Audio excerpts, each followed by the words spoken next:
Space Retainer. The Gerber Space Retainer is an active fixed orthodontic appliance used to recover the space lost due to premature loss of primary teeth. It was introduced by Benjar et al. In 1978.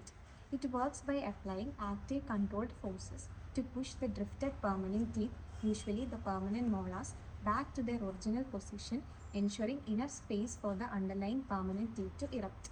The appliance consists of a orthodontic band which is cemented onto the abutment teeth, a U-shaped wire assembly which is either soldered or welded, and a coiled spring. The spring provides gentle pressure to distalize the teeth, thus reopening the space lost for the permanent teeth to erupt properly.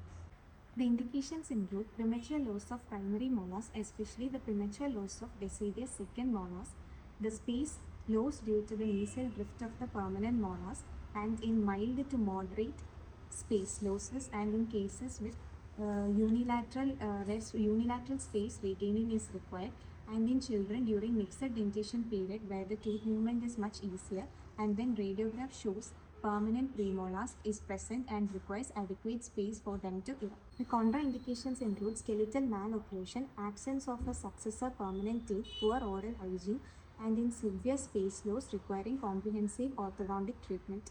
The advantages include, as it is a fixed appliance, it is less dependent on patient compliance and can often be fabricated chairside. It provides continuous gentle force and helps to prevent further crowding and malocclusions in future.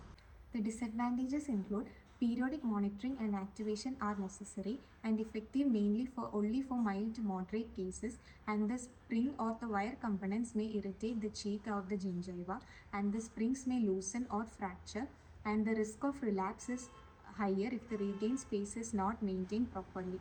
To conclude, the Gerber Space Retainer assists in proper eruption of the permanent teeth and plays an important role in preventing future malocclusions and maintaining a healthy dental development.